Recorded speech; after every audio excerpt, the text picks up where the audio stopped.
Hi, my name is Robert Valenzuela.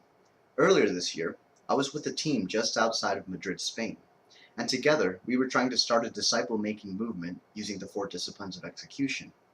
So the first thing we did together as a team is we defined a goal for ourselves, something we wanted to achieve in the 12 weeks we would be together. The second thing we did is that we defined lead and lag measures to help us get closer to our goal. A lead measure is something we have control over, and a lag measure is something we don't have control over. The third thing we did is we made a scoreboard here to measure our progress. The fourth thing we did is that we kept ourselves accountable to each other by holding weekly team meetings. So here I want to explain to you how we came together and made our scoreboard. The first thing we did is that in the top left corner here, we simply wrote our goal out. We wanted to go from 2 to 10 discovery groups by April 5th. And then here, just below it, we would just count what week we were in out of the 12 weeks we were together. So here we have personal prayer, team prayer, a prayer network, miracles, spiritual snacks, spiritual conversations, potential persons of peace, invitations to a discovery group, discovery groups, facilitators being trained, and leaders being mentored. So the ones that are in blue stars here are simply lag measures. It just helps us define which are lead measures, things we have control over, and which we don't. The first thing we did here on our scoreboard is that every week we came together and filled out our goal for each of these little measures here on the scoreboard. So for example, we had a goal of 4 hours of team prayer, praying together throughout the week. Or for another example, we had a goal of 20 spiritual snacks throughout the week.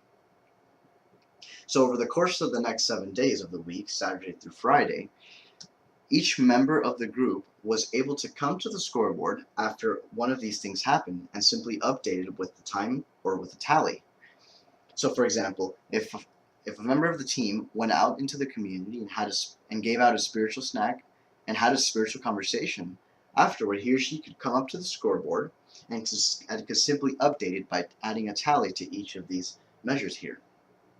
Or for example, if someone invited somebody else to a discovery group, they could come back to the scoreboard and update the tally there. So at the far end of the scoreboard there, you'll see the results tab.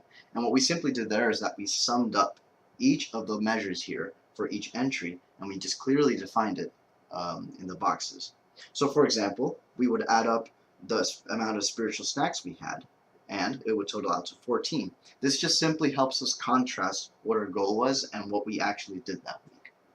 So in the final entry over there is our evaluation. And what we did together as a team is that when we actually reached a goal on an objective that week, we would put a smiley face up there. But if we didn't reach a goal that week, we would put a sad face. So that just simply helped us stay focused on what our goals were and if we achieved them or not. The main reasons for us using a scoreboard was to keep us motivated. It helped us know if we were achieving something that week or if there's something we could work on. For example, if we were deficient in one of these entries, we could say to another member of the team, hey, we could really work on something this week in order to advance our goal more. But the main thing about having a scoreboard and being involved with it is that it kept us focused. Each of these things worked toward our main goal of having 10 discovery groups by April 5th. So whether you're thinking about forming a team or forming a lead or lag measures or trying to come up with a scoreboard as a team, I hope this video would help you in coming together as a team to fulfill the Great Commission of making disciples.